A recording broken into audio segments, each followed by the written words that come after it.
Alors, on va attaquer la composition. Donc là, c'est une partie intéressante. On a 3 règles à bien respecter. On laisse le flow opérer. On enregistre de façon intuitive. On va s'interdire de bidouiller les presets, les EQ, les instruments en général. S'ils sont pas prêts, il faut revenir à l'étape d'avant et on attaque ici quand tout est prêt. Et on va respecter le chrono qu'on s'est fixé. Le plus court, c'est le mieux. Alors pourquoi le plus court, c'est le mieux? Parce que l'inspiration, c'est un truc qui est aux antipodes de la réflexion. Si on commence à réfléchir, analyser et juger ce qu'on fait, on va vouloir modifier, peaufiner et c'est contre-productif. On fera le détail dans l'étape d'après. J'ai de la chance aujourd'hui, j'ai un push, j'ai mon pote Clem qui m'a prêté son Ableton Push, qui est en essai à la maison. J'ai jamais trop essayé, donc voilà, je vais faire un test. Bon, j'ai pris le temps de le prendre en main un peu avant de faire la vidéo. Alors, je vais d'abord faire les drums. On va commencer par les drums. Donc vous faites un pattern de drum le plus classique que vous savez faire, un truc efficace et qui groove. Je vais faire 2 patterns un peu différents de 8 mesures. Et voilà, ça va être le bloc principal, le drop du morceau. Donc je vais déjà faire le kick et la snare avec le séquenceur là. C'est assez rapide. Alors attendez, hop, donc drum rack, clip. Là je suis dessus, je choisis mon instrument. Et normalement, voilà. Là j'ai la longueur, donc 8 ans. Ah non, mince, ça a changé d'instrument. Hop, voilà.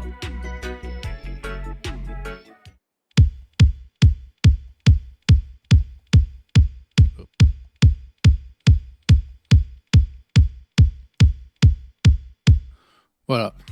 Alors, ce que je vais faire, c'est que je vais faire la snare aussi avec le séquenceur. Moi, là, je vais me donner 15 minutes pour faire ma drum. Je vais le mettre en accéléré. Le reste des instruments, je les fais à la volée. Je le fais pas avec le séquenceur parce que c'est plus intuitif comme des percus de jouer la cymbale, tout ça. De cette façon. Je vais mettre ma snare là, hop, sur les temps. Ici, ici, ici et ici. Et là, normalement. Voilà. Et je vais faire le reste en jouant, je vais accélérer et on se retrouve tout de suite et je vous montrerai de quoi est fait mon pattern. Allez, c'est parti.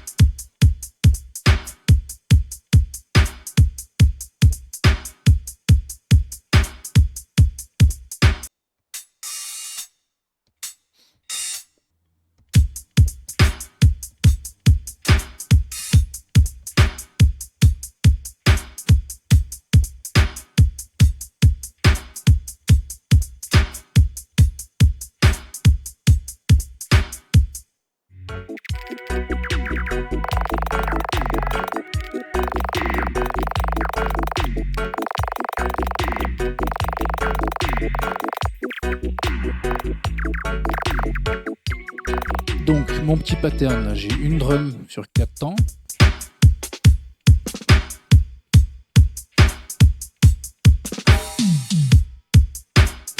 Une snare bien péchue, une cymbale qui sautille un peu, des petites snares là-haut.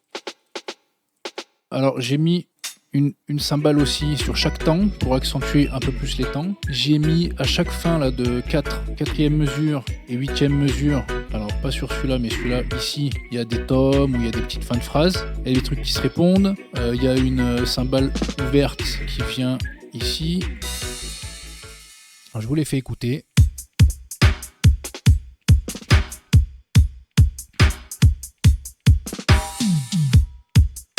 Une cymbale aussi. Voilà.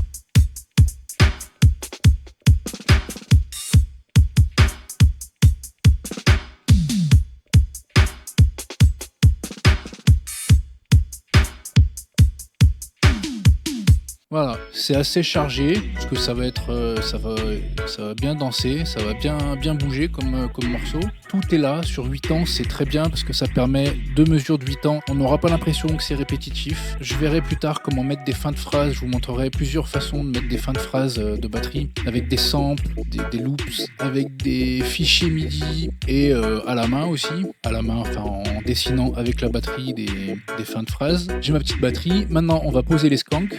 Alors pour les skanks, avec 2 accords, on peut avoir plusieurs options. On peut avoir A, A, B, B, donc accord A, accord B. Donc A, A, B, B, ça ferait.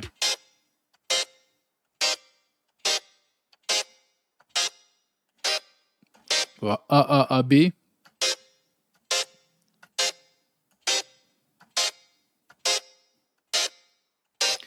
On peut avoir A, A, A, A, B, B, B, B. Voilà, il y a plein de variantes différentes avec 2 accords. Là, moi, je vais prendre A, A, A, B. Voilà, 3 fois. Et le dernier, juste, hop, on va faire vraiment basique. Pour les skanks, on peut réfléchir à utiliser des inversions d'accords. Donc, inversion d'accords, c'est quand on met pas la note principale en première note, là, et qu'on la met, par exemple, ici. Là, on a une première inversion, deuxième inversion. Mais là, je vais prendre des accords de base, sans inversion. Pour le harpsichord, je vais le prendre une octave au-dessus du piano. Le piano, il va être une octave en dessous. Et je vais mettre aussi la petite skank guitare, sample de Bitwig là, en plus. Ça va faire un truc bien complet, bien full. Alors, c'est parti, on va enregistrer ça.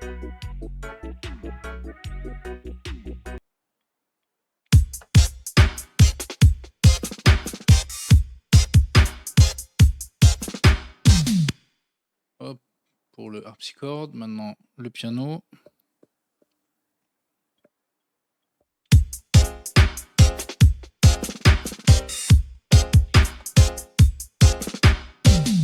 Et le skank guitare. Ouais, ça peut être sympa.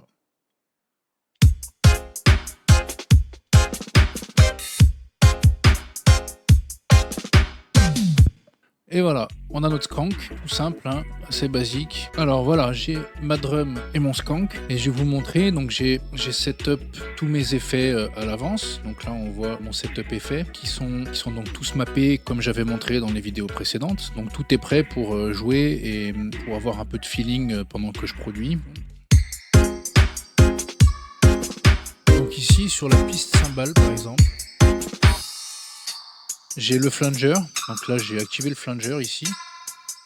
Et sur le flanger, j'ai mis la reverb spring avec l'autre contrôleur que vous ne voyez pas. Et ça donne ce petit effet. Ça rajoute un petit truc un peu particulier, j'aime bien. Après sur la snare, j'ai donc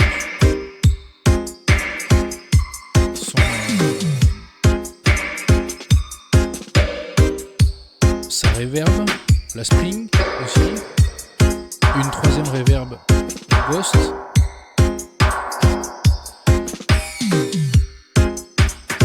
ça c'est le drum bus, j'ai aussi le harmoniseur, et sur le drum bus j'ai le délai court que je peux utiliser juste pour la snare aussi. Voilà, sinon il y a toujours du délai sur les cymbales. Et les skanks, les reverb. Et...